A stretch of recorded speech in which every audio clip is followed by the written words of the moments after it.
जिसकी सीट ज्यादा उसका होगा मुख्यमंत्री। तेजस्वी के सीएम कैंडिडेट के सवाल पर उन्होंने कहा कि राहुल, सोनिया और मल्लिकार्जुन खड़गे इसे बैठकर तय करेंगे।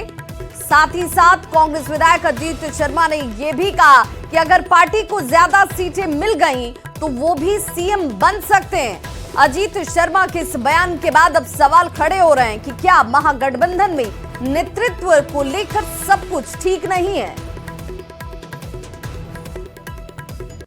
तेजस्वी यादव को मुख्यमंत्री के तौर पे जनता करीब 41% पसंद करी और नीतीश कुमार की पॉपुलैरिटी घटी है, कैसे देखें? बिल्कुल, हम तो कह ही रहे हैं कि महागठबंधन की सरकार इस बार बनेगी, इंडिया गठबंधन की सरकार बनेगी। मैं कह ही रहा हूँ आप लोगों को। मंत्री तेजस्वी होंगे तो बिल्कुल अगर उनकी सबसे पार्टी ज्यादा सीट जीतेगी तो निश्चित तौर पर मुख्यमंत्री होंगे। लेकिन ये तय आदरणीय राहुल गांधी, आदरणीय खड़गे साहब, मैडम सोनिया गांधी तय करेंगी।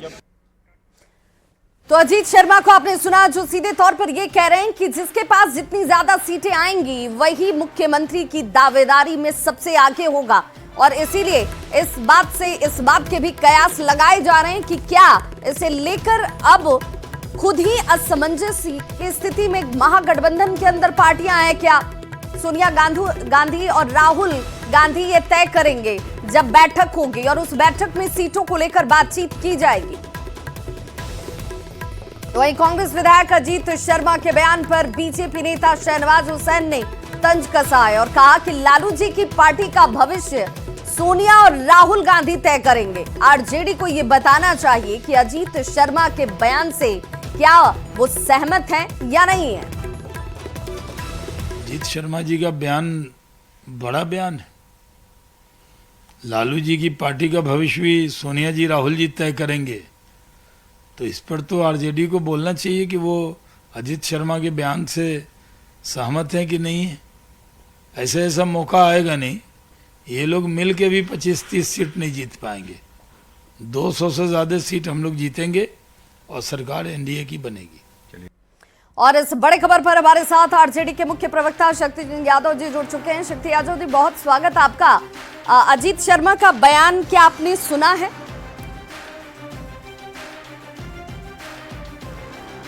शक्ति यादव जी, हाँ, क्या आपने अजीत शर्मा का बयान सुना है? हाँ सुने हैं।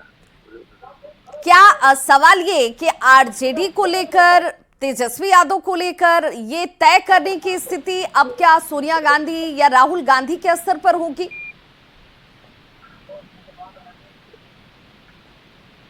नहीं, एक बात स्पष्ट तौर पे जान लीजिए। क्या उन्होंने कहा है कि जिनको सीट ज्यादा आएगा वो होंगे कार्यक्रम, वो होंगे मुख्यमंत्री। अब सवाल साफ है कि जब वो बात सामने आई है तो उनके पार्टी का निर्णय उनके पार्टी के नेता करेंगे। यहाँ तो बिहार में गठबंधन का जो शीर्ष नेतृत्व है वो तेजस्वी जी के नेतृत्व में काम हो रही है। तो यहाँ जब काम हो रहा है तो इसमें इनके क्या मतलब है? अब कोई ऐसा तो नहीं है कि जो सदन में नेता है वो बोल दिए या पार्टी के अध्यक्ष बोल दिए। पार्टी के अध्यक्ष तो कई बार कर चुके हैं। लेकिन शक्ति यादव जी, जब गठबंधन की बात होती है, चाहे वो एनडीए के गठबंधन की बात हो या फिर महागठबंधन की बात हो, वहां पर सामंजस्य बहुत जरूरी होता है। जनता के बीच ये मैसेज नहीं जाएगा क्या उनके बयान से, अजीत शर्मा के, कि भाई स्वीकारोक्ति तेजस्वी यादव को लेकर तो नहीं है, एक तरफा सीट जिसके पास ज्यादा आ जाएगी वो मुख्यमंत्री का दावेदार होगा। ये तय करना अजीत शर्मा का काम थोड़ी है। अजीत शर्मा अपनी विधानसभा देखेंगे। अजीत शर्मा नेता थोड़ी हैं, एक विधायक हैं। तो विधायक के बयानों को हम लोग कितना लेंगे? जब पार्टी के अध्यक्ष ने कई बार बोल दिया कि तेजस्वी जी के नेतृत्व में आया है तो इनके बोलने का क्या मतलब है यार? बिल्कुल, अभिषेक भी हमारे साथ जुड़ गए हैं। शक्ति जी, अभिषेक, बहुत बहुत स्वागत आपका भी। इस वक्त जिस तरीके के बयान सामने आ रहे हैं, चाहे वो अजीत शर्मा के बयान को ही हम क्यों ना कोट कर लें, अजीत शर्मा ये कह रहे हैं कि भाई एक तरफा कुछ भी नहीं है, कि भाई हम मान चुके हैं, मान बैठे हैं कि सिर्फ तेजस्वी ही मुख्यमंत्री बनेंगे अगर महागठबंधन की सरकार बनी तो, क्योंकि वो तो ये कह रहे हैं कि जिसकी सीटें ज्यादा आएंगी वो मुख्यमंत्री का दावेदार होगा। इसको दो पहलुओं में समझने की जरूरत है। अजीत शर्मा जी ने भले ही ये बयान दिया है लेकिन इसकी नौबत कभी नहीं आएगी। न महागठबंधन की सरकार बनेगी, न ये बहुमत में होंगे, न ये प्रश्न उठेगा कि कांग्रेस या राष्ट्रीय जनता दल या किसकी तरफ से कौन मुख्यमंत्री बनेगी, सब काल्पनिक बात है। और काल्पनिक बातों में एक दिलचस्प बात यही है कि कांग्रेस पार्टी ने आंख दिखाना शुरू कर दिया है राष्ट्रीय जनता दल को। कांग्रेस पार्टी ने याद दिलाना शुरू कर दिया है कि भाई हमें अगर दरकिनार कीजिएगा तो जिस तरह से दिल्ली विधानसभा के चुनाव में हमने आम आदमी पार्टी का हर्ष इतना बुरा किया, वैसा ही हाल आपका भी बिहार में करेंगे। क्योंकि कांग्रेस पार्टी तो एक बिरले पार्टी है भाई, किसी पार्टी को दिल्ली विधानसभा के चुनाव में लगातार तीसरी बार 0 सीटें आती हैं, लेकिन इस बार 0 सीटें ला करके भी उस पार्टी के खुशी का ठिकाना नहीं था। कारण क्या था? सिर्फ एक कि भाई हम तो डूबेंगे सनम, तुमको भी ले डूबेंगे। हमें 0 सीटें आई तो क्या हुआ, हमने आम आदमी पार्टी को सत्ता से बेदखल कर दिया, उसका जनाधार कम कर दिया। तो कांग्रेस पार्टी इसी मंशा से काम कर रही है। और ये कोई मुख्यमंत्री कौन बनेगा इसका कोई प्रश्न नहीं है। प्रश्न ये है कि कांग्रेस पार्टी ने दबाव की राजनीति शुरू कर दी है राष्ट्रीय जनता दल पर कि हमें हमारे मनमाफिक सीटें चाहिए, चाहे वो तारिक अनवर साहब का बयान। शक्ति जी का ये दबाव के तौर पर अजीत शर्मा कहीं बयान देकर आप लोगों को ये तो नहीं बताने की कोशिश कर रहे हैं कि भाई पिछली बार की तरह सीटें दीजिएगा तो काम नहीं चलेगा?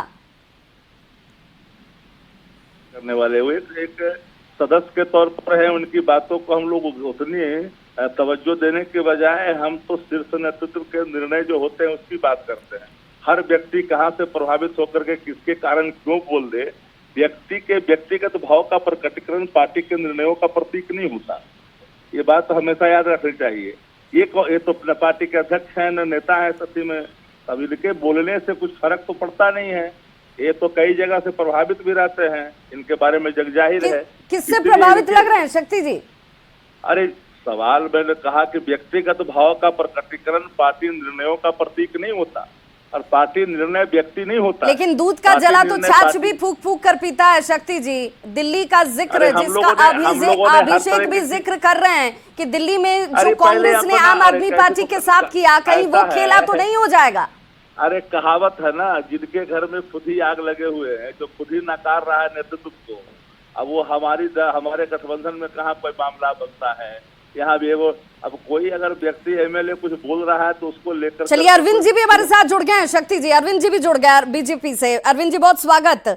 क्या अब तक जो आप लोगों के साथ सवाल पूछे जा रहे थे कि भाई मुख्यमंत्री के तौर पर नीतीश कुमार को लेकर साफ कर दीजिए, आप भी कह रहे हैं कि भाई हम तो ये मानकर चल रहे हैं नेतृत्व उन्हीं का है, लेकिन मुख्यमंत्री वही बन रहे हैं, उन्हीं को बनाया जाएगा, ये बात साफ तौर पर नहीं कही जा रही थी। लेकिन अब यही परिस्थिति कमोबेश जो है वो महागठबंधन के अंदर भी दिखती है क्या?